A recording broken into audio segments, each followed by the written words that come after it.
Hi everyone, welcome back to DGMC, Diwan-e-Ghalib, Meri Subani.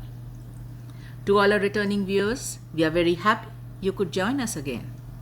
And to the new viewers, we are delighted you discovered the podcast and decided to tune in for the first time. Now, if you were with me in the previous episode, you would know that currently we are going through Ghazal 23 from Diwan-e-Ghalib, Dar-Khur-e-Qahr-o-Ghazab, Jab Koi Hamsa Na Hua. We've already covered 3 couplets and the episodes are up on the channel. Today we are going to get into the 4th couplet. As always, I'm going to read the couplet first and then we will get into the words, meanings, concepts and the impression. So this is how it goes. Kam Nahin. Kam Nahin Naazish-e-Hamnaami-e-Chashm-e-Khubaan. Kam nahin Naazish-e-Hamnaami-e-Chashm-e-Khubaan. Tera बीमार बुरा क्या है गर अच्छा ना हुआ.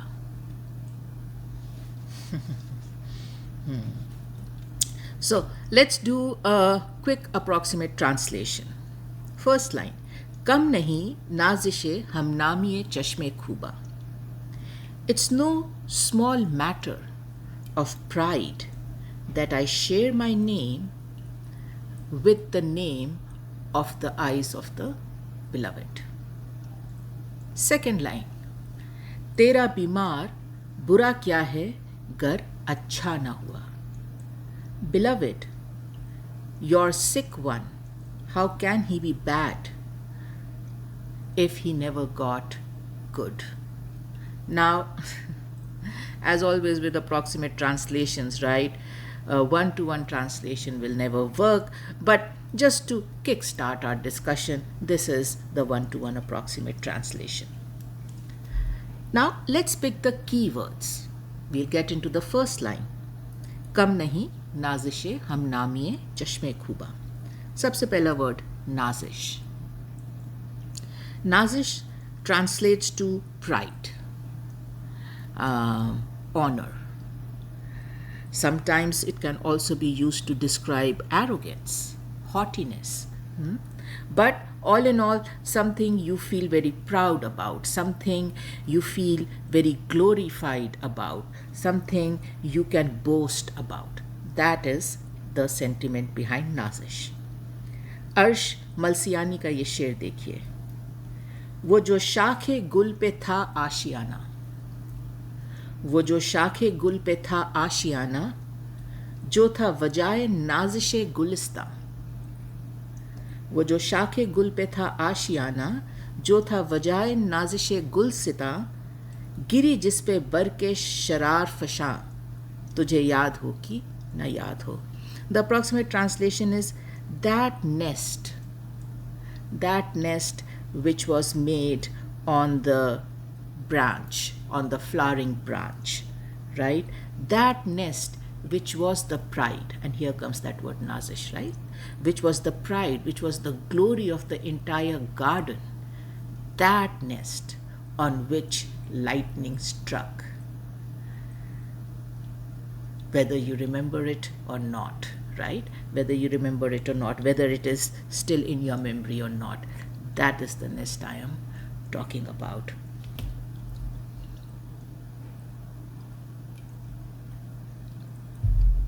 So that is Naazish, the pride, the glory of something, right? Moving on to the next word, Hamnaami. Now, Hamnaami is, by translation, having the same name, being namesake of someone, right? जहाँ आपका और किसी और का नाम बिल्कुल एक सा है. अहमद फराज का ये शेर देखिए. हमको अच्छा नहीं लगता कोई हम नाम तेरा. हमको अच्छा नहीं लगता कोई हम नाम तेरा. कोई तुझसा हो तो फिर नाम भी तुझसा रखे. Beautiful couplet. The approximate translation is, I am not very fond of encountering people who have a name similar to yours, beloved. Because after all, if they can be like you, only then should they be allowed to have your name. And the last word complex of the first line, Chashm-e-Khubaan. So Chashm is eye, right? The sense of seeing something, the sense of sight. Khubaan translates to somebody fair, somebody good, somebody beautiful. Usually the word is used to describe the beloved. Somebody beautiful, fair, good, pure, right? And इस पे तो अपने मिर्ज़ा गालिब का ही इतना प्यारा शेर है, चश्मे खूबा खामोशी में भी नावा परदाज है. चश्मे खूबा खामोशी में भी नावा परदाज है, सुरमा तो कहवे की दूधे शोलाए आवाज़ है. So the approximate translation is the eyes of the beautiful one, right? Chashme-Khubaan, eyes of the beautiful one, eyes of the fair one, even in their silence, are always speaking, always have a sound to them, always have a voice to them. The eyes of the fair one. The kajal, right? The kajal in her eyes, you can almost assume is the smoke from the flame of her voice, right? So those eyes are talking, and they are just not talking. They are on fire with voice, even when they are silent. And this fire of voice creates that kajal in her eyes, because that fire emits smoke. And then last शेर from Mushfiq Khwaja. चश्मे खूबा के इशारों पे था जीना मरना. चश्मे खूबा के इशारों पे था जीना मरना, रोज बनते थे बिगड़ते थे मुकद्दर क्या क्या. So basically the approximate translation is the eyes of the fair one, right? The eyes of the fair one and their gestures and their signs were what decided whether one was going to live or one was going to die. Every day these eyes were either creating or destroying destinies by sheer gestures, right? By sheer gestures. So Chashme-Khubaan, eyes of the beloved, eyes of the fair one, you can already sense the power, right? You can already sense the impact they have on the lover. The way they can influence the lover's world, the lover's state of mind, the lover's state of heart, by mere gestures. They don't even have to speak. When they are quiet, when they are not saying anything, the lover still can see the fire of voice and speech in these eyes. So that takes care of all the keywords of the first line, Naazish-e-Hamnaami and Chashme-Khubaan. Moving on to the second line. Now the second line it doesn't have a lot of complex words, right? Tera bimar, your sick one. Buraa kya hai, how is he bad? Gar achchhaa na hua, if he never got good, right? So the words are simple, their translation is simple, their meaning is simple. So we are going to skip the second line with reference to meanings. Now let's move on to the impression. So for the first line, Kam Nahin Nazish-e-Hamnaami-e-Chashm-e-Khubaan. So Ghalib starts this first line with a very beautiful sentiment, right? Kam Nahin. You don't even have to go any further than these two words. Kam Nahin. It's not less, right? Now, the beauty of the sentiment that Ghalib is capturing in these two words is not in the said, which is Kam Nahin, right? That translates to it's not less. The beauty of the sentiment that Ghalib is capturing in these two words is in the unsaid. And the unsaid is ज़्यादा है, बहुत ज़्यादा है, काफ़ी है. It's a lot, it's enough, it's more than enough. Right? Ghalib captures this beautiful sentiment of the lover in Urdu poetry, where the lover will ask very little from the beloved, where the lover will get very little from the beloved. And no matter how little this little is, it's enough. It's more than enough. It's a lot for the lover. And वो जज्बा बहुत खूबसूरत है, बहुत प्यारा है. And Ghalib बड़ी प्यारी तरह कह तो कम नहीं रहे हैं, बट जज्बात जो है वो ये है कि तुम कुछ भी दे दो, वो जितना भी कम हो. पहली बात तो मैं मांगूंगा ही बहुत कम, एंड उसके बाद तुम जितना भी कम से कम दो मेरे लिए काफ़ी है. Beloved, whatever you give to me, no matter how little it is, number one, I won't ask for a lot, and then if you give me even little, that little is more than enough for me. More than enough for me. Moving on to the next word, nazish. Again, another beautiful sentiment that Ghalib captures in this word. The sentiment is that no matter how small, no matter how insignificant, no matter how fleeting something is, as long as it is coming from the beloved to the lover, it is a matter of pride. It is a matter of privilege. It is a matter of honor. Nazish. And again, कम में ज़्यादा की खुशी. And सिर्फ खुशी नहीं, एक फ़क्र, nazish, feeling proud, feeling privileged, feeling honored to receive something no matter how little it is, as long as it is coming from the beloved. Next word, Hamnaami.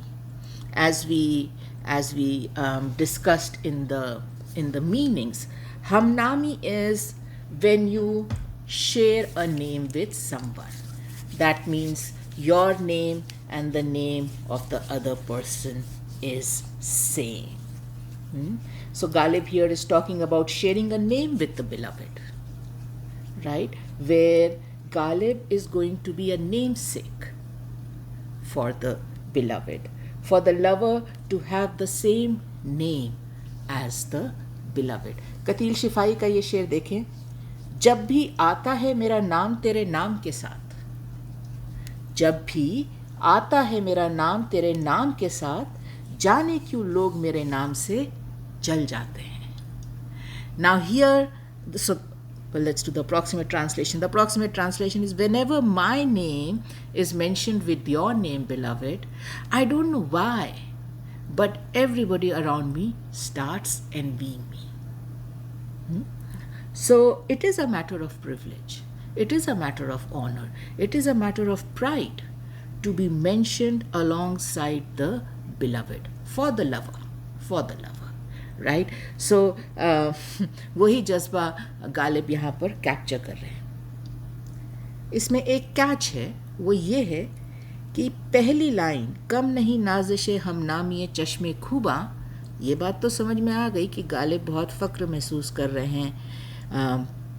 We can understand that Ghalib is feeling very proud about sharing his name with the beloved. But somehow, what is that name exactly does not come through in the first line. Park that thought, we will revisit it in a few minutes. Okay, now moving on, the last word complex, Chashme-Khubaan.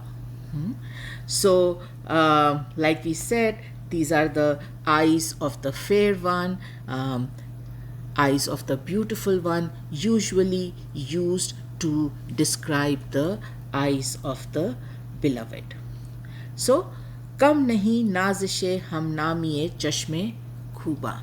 It is no small matter as far as pride goes to have a name that is similar to the eyes of the beloved, to the eyes of the fair one.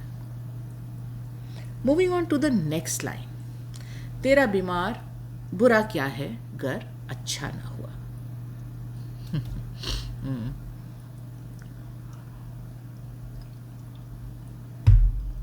Now, as we highlighted before, the second line does not have complicated words. But it does have a lot of complex concepts in it. Because under the cloak of simple words, Ghalib has hidden masterfully some very complex concepts. So let's roll up our sleeves for the complexities of this seemingly simple second line. First concept, Tera bimar. So Tera as a word focuses on the sentiment of belonging. Tera translates to your. Bimar translates to sick. Sick person. So your sick person. A sick person that belongs to you. Tera bimar. And belonging to the beloved is the huge underlying theme of this couplet. Identifying with the beloved, belonging to the beloved. To be noted that this sense of belonging was also present in the first line, right? In that word hamnami, sharing the name with the beloved. That is also a sense of belonging. That is also an act which is aimed at identifying with the beloved, belonging to the beloved, being like the beloved, right? And when the lover says Tera bimar, your sick person, what he's actually saying is that, beloved, I am your lover who is sick in love for you, right? Who is love sick for you. That is my sickness. Faisal Farooq का ये शेर, एक नज़र मुझ पे ए मसीहा मेरे, एक नज़र मुझ पे ए मसीहा मेरे, तेरा बीमार मर न जाए कहीं. So the approximate translation is one gaze, one sight. Please, my Messiah, send my way. Otherwise, there is a chance that your lovesick lover might die. And this is also a very interesting paradox, right? So the lover is sick in love because of the beloved, but then the healing of the lover is also dependent on the beloved. So she is the sickness, she is the cure. Moving on to the second concept, which is even more critical to the couplet, and that is about the chashm, the eyes of the beloved, right? So in the first line, Ghalib addresses beloved's eyes as Chashme-Khubaan. And this is the said. You can see it, it is written, it is clear. There is also an unsaid in this couplet. And that unsaid is Ghalib referring to the beloved's eyes as Chashme-Bimar. Now you will say, where is Chashme-Bimar? Like I said, it's unsaid. Chashm is picked from the first line. Bimar is picked from the second line, from that word complex Tera Bimar. And you can only realize, you can only connect, you can only find this unsaid phrase if you are aware. If you are aware of some colloquial phrases, of some colloquial common terms that are used in Urdu poetry to describe the physical appearance of the beloved's eyes. Chashm-e-Khubaan is not the only way the beloved's eyes are described in Urdu poetry. There are two very commonly used phrases that are also used for this. One is Chashme-Bimar and the second is Nargis-e-Bimar. And I'm not saying these are the only ones. I'm sure there are more. Eyes, beloved's eyes is a matter of great poetry, great discussion, great detailing, right? But for this couplet, Chashme-Bimar or Nargis-e-Bimar is something which we need to be aware of. Now at DGMZ, this is not the first time we are getting into the appearance of the beloved's eyes. If you remember, we explored the beloved's eyes in the context of bow and arrow, archery, in Ghazal 21, when we were going through the sher, Koi mere dil se pooche tere tirani mein kash ko, ye khalish kahan se hoti jo jigar ke paar hota. But today it seems we are going to explore the beloved's eyes or their physical appearance in the context of sickness. Chashme-Bimar, Nargis-e-Bimar, right? Now, it might sound strange, eyes and their physical appearance with reference to sickness. So let's go through Nargis-e-Bimar, let's go through Chashme-Bimar, and then we'll come back to the second line. So let's pick Nargis-e-Bimar first.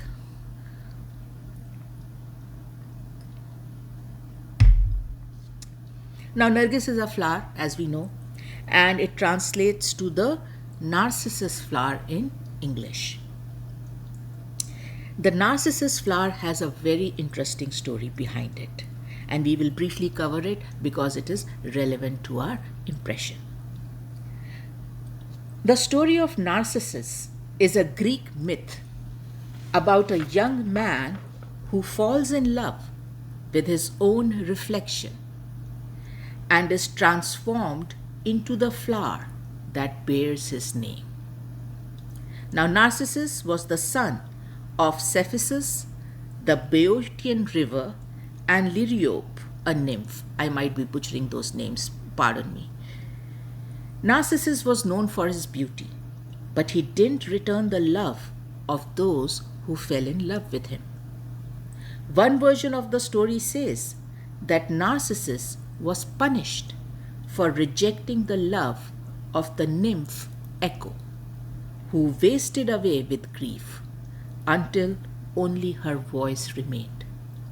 There's another story that says that Narcissus was punished for rejecting the love of the young man Amenias, who cursed Narcissus and asked the gods to punish him.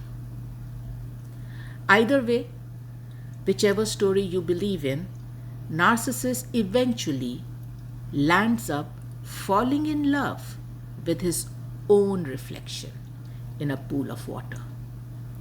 He became so enamored with his reflection that he could not stop looking at it and consequently died, gazing continuously into the water looking at his reflection. The flower that bears Narcissus' name is said to have grown where he died. We also know this flower by the name daffodil. The drooping flowers of the daffodil are said to represent Narcissus bending over to catch his reflection. Daffodils are also said to be named after Narcissus because they often grow on the banks of streams and rivers where Narcissus died. The story of Narcissus is a popular subject that has been depicted in art and has influenced the concept of narcissism in psychology, a concept that describes excessive degree of self-esteem or self-involvement.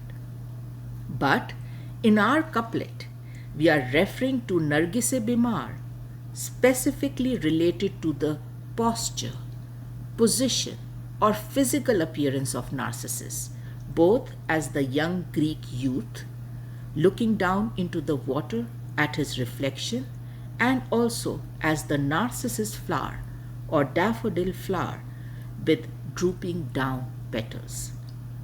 They both are famous for this typical physical posture, which is always looking down, always drooping down continuously, just like the beloved's eyes.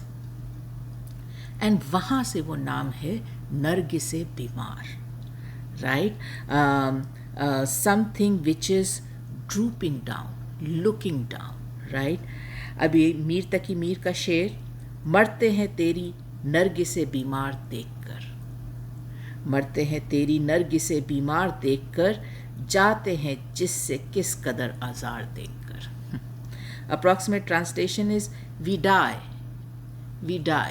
looking at your Nargise Bimar, your narcissus eyes, narcissus-like eyes, which are always looking down, which are always drooping down.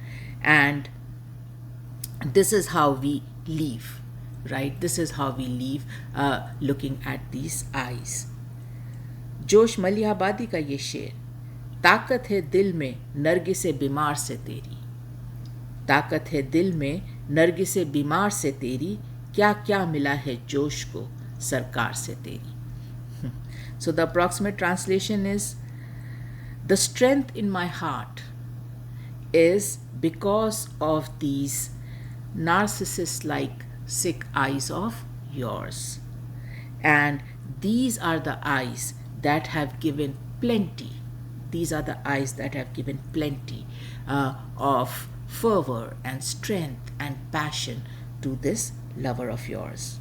And then, like I said, Chashme Bimar. That is a second colloquial phrase, just like Nargise Bimar, where again the significance is the physical posture. So just like a sick man, a weak man, in fact an extremely sick man, right? Just like a sick man who is always bent over, who is always drooped, who is always weak, who is heavy with weakness, whose body is heavy with weakness. A sick man who can never stand tall and erect, right? Because they are so weak that they are always bent over. That same physical posture is said to be present in the beloved's eyes, because her eyes are also always looking down, always drooped, always languid, heavy-lidded. She also never raises her eyes fully, opens her eyes fully, and gives you an alert gaze. So, Chashme Bimar is, beloved's eyes are called Chashme Bimar because just like this sick man, or just like a sick man, the beloved's eyes are always also bent over. They are also always drooping, heavy-lidded, never fully open, right, and alert. Sheikh बीमार अली बख्श का ये शेर, चश्मे दिलबर ने दिले jar की दिलदारी की, चश्मे दिलबर ने दिले जार की दिलदारी की, आह बीमार ने बीमार की गम ख्वारी की. Beautiful couplet, and so appropriate for the discussion we are having. So here is the translation. The eyes of the beloved, Chashme Dilbar, the eyes of my beloved, healed, catered for, and took care of my sick heart. Look at the paradox that one sick person was taking care of another sick person. And when they say one sick person, they are referring to the Chashme Bimar of the beloved. Those eyes that themselves look like a sick person were taking care of me as the sick lover. And then Inam Ullah Khan Yaki ka ye शेर, हुस्न और इश्क में एक तौर से निस्बत है ज़रूर, हुस्न और इश्क में एक तौर से निस्बत है ज़रूर, चश्मे बीमार तुझे दी है, Dil-e-Zar mujhe. Again, a beautiful couplet, absolutely befitting our discussion for today. So the approximate translation is, between beauty and love, between the beloved and the lover, there is definitely some kind of connect, some kind of relationship, some kind of soul contract. Because after all, God has given you Chashme-Bimar, which is eyes like a sick man, and He has given me a heart which is sick. So you also have some kind of sickness present in you. I also have some kind of sickness present in me. For you, it is the appearance of your eyes. For me, it is the lovesick state of my heart. So that takes care of both Nargis-e-Bimar and Chashme-Bimar, where the eyes of the beloved are said to be sick, are said to have the physical appearance, not said to be sick, that is wrong, are said to have the physical appearance of someone sick. So that was the second concept of Chashme-Bimar, Nargis-e-Bimar. Now there is another concept which is the last one in this second line, and that is Buraa kya hai gar achchhaa na hua. That is the third concept. And my favorite part of the couplet, and I'll tell you why. Number one, what an endearing question from the lover to the beloved. Buraa kya hai?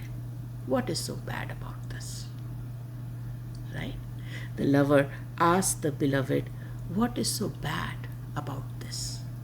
And then the second thing is the sad fact. Achchhaa na hua. Never got better. Never healed. Never got cured. So, Buraa kya hai gar achchhaa na hua, when taken together, means the lover is asking the beloved, tell me, dear beloved, what is so bad about your lovesick lover never getting good, never getting better, never getting cured, never healing? What is bad about this? Now, it is a mind twister, right? What Ghalib is saying is, what's so bad about not being good? And this is something which beats logic, right? Of course, if you are not good, you are bad. But Ghalib is saying, what is so bad about not being good? बात कहने का style है ना? कहते हैं कि गालिब का है अंदाज़े बयां और right? So by extension, Ghalib says, beloved, it's actually good that I never get cured, that I never get well, that I stay as a lovesick lover, Tera Bimar, because I get to enjoy the privilege, the honor, Naazish, of sharing my name with you, Hamnaami. Now, with these three concepts under our belt, let's revisit the couplet one more time. Kam Nahin Naazish-e-Hamnaami-e-Chashm-e-Khubaan, Tera Bimar Buraa kya hai gar achchhaa na hua. We can now figure out what this Hamnaami in the first line is all about. What is this name that both the lover and the beloved share? If you read the first line by itself, you cannot figure it out. Kam Nahin Naazish-e-Hamnaami-e-Chashm-e-Khubaan. You cannot figure out what is that name which they share. But once you read the second line, you realize that the name that they share is Bimar. Bimar is the name. As soon as you read Tera Bimar of the second line, it clicks. Both the beloved and the lover are called by the name Bimar. The beloved is called Bimar because of the physical appearance of her eyes. Chashme-Bimar, Nargis-e-Bimar. The lover, on the other hand, is called Bimar because of his love sick state for the beloved. And this is what Ghalib is referring to when he says Hamnaami, sharing the name. So now this takes care of the second line after all these concepts and making the connect with the first line. As far as Hamnaami goes, it takes care of the second line. Now, this couplet is very uniquely crafted by Ghalib, where it is best understood and enjoyed with both lines taken together. In fact, I would say it can only be understood and enjoyed when both lines are taken together. This indeed is one of a kind couplet by Ghalib, where we get to see some exquisite wordplay, we get to see hidden meanings, we get to see hidden clues, right? For example, how the first line gives no clue at all to the Hamnaami Ghalib is referring to. If you just stick to the first line, you cannot figure out what is that name that the lover and the beloved are sharing. In the second line, again, how it gives you the clue to Hamnaami, but still does not call it out clearly. You actually need to know yourself that there are terms like Chashme-Bimar or Nargis-e-Bimar to make the connect. It's a hidden clue. It's not evident. Then how Ghalib puns, right? How he plays the words Achchhaa and Buraa. Tera बीमार बुरा क्या है गर अच्छा ना हुआ. उसको आप इंग्लिश में भी ट्रांसलेट कर लें. The word play stands as exquisite as it does in Urdu. What is so bad about not being good? It's a mind twister. English में भी उतना ही इम्पैक्ट जितना उर्दू में है. But and this we genuinely at DGMZ believe, not only for this couplet but for everything Ghalib writes, right? The masterful wordplay, no matter how masterful, is still the tip of the iceberg. Just the tip of the iceberg. So you will say, well, what is the iceberg then? The iceberg is the emotion. The iceberg is always the emotion when you are dealing with Ghalib's Shayari.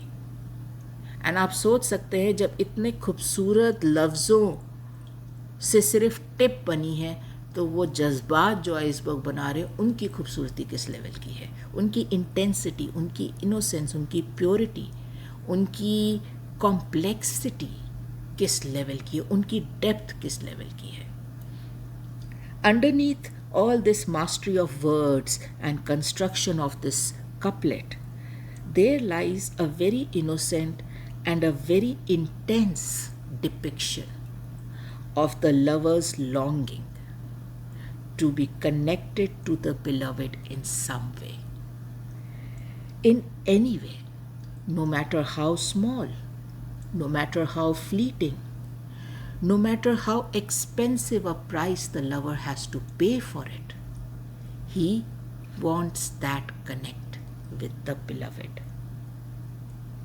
As we have understood in this couplet, in an effort to share a name with the beloved, in an effort to share a name with the beloved, the lover is willing to reach and then stay in an extreme state of sickness and weakness, wherein people will start calling him Bimar, just like they call the beloved's eyes as Chashme-Bimar, Nargis-e-Bimar. And though the lover knows he is going to pay a very heavy price for this Hamnaami, for this ability to be a namesake with the beloved's eyes, he considers this a big matter of pride, privilege, an honor for himself. कम नहीं नाज़िशे हम नामी चश्मे खूबा. कोई छोटी बात नहीं है ये कि मेरा नाम बिलवेड की आंखों के नाम से मिलता है. It is no small matter. In fact, it is a matter of great pride and honor that my name is same as the name of her eyes. Bimar. The lover assures the beloved that no matter how bad it might seem, the lover assures the beloved that no matter how bad it might seem, the lover's bimari is actually a good thing. The lover's sickness is actually a good thing. Reassures the beloved. तेरा बीमार बुरा क्या है? मतलब बुरा नहीं है, गर अच्छा ना हुआ. It's all good, beloved. It's all good. And of course, like I said, Ghalib operates at a very intense level. Ghalib operates at a very deep level. He is the iceberg you cannot see, right? And it is always a choice whether you want to just get familiarized with the tip or you want to dive deep into the iceberg. Ghalib कहते हैं कि जब जब मुझे कोई बीमार कह के पुकारता है बिलवेड, तब तब एक फ़क्र महसूस होता है, नाजिश, राइट, कि किसी ने मुझे तुम्हारे नाम से बुलाया. और अगर इसके लिए मुझे एक्चुअली बीमार हमेशा हमेशा के लिए रहना पड़ेगा, I am okay. So when they call me by your name, it is a matter of pride. It is a matter of honor. I feel as if they are acknowledging that you and I belong. You and I are connected. So वो जज्बात, but of course, right? Ghalib का style, उनका कहने का तरीका बहुत ही अलग level पे है. हम जैसे लोगों की तो समझ के बाहर.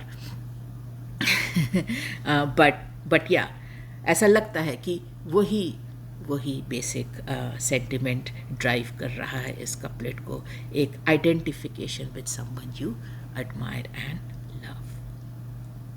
Well, that takes care of कम नहीं नाज़िश-ए-हमनामी-ए-चश्म-ए-खुबां, तेरा बीमार बुरा क्या है गर अच्छा ना हुआ. I hope you enjoyed the impression. If you did, let us know via comments. As always, we love to hear your feedback. We love to hear your comments. We love to interact with you. I know it takes time, it takes effort to type comments, but if you are moved to, please do. Now, for the new viewers, as always, a very strong recommendation to access the episode Introduction to DGMC. Simply because it will give you a good insight into the motivation and inspiration behind this podcast. What are we trying to do here? The homepage of the channel has multiple playlists segregated by topics. Feel free to surf through them and pick an episode that interests you. Now, I'm going to go ahead and end the episode. I'm sending a lot of love and light to all you dear viewers, and thanks for watching.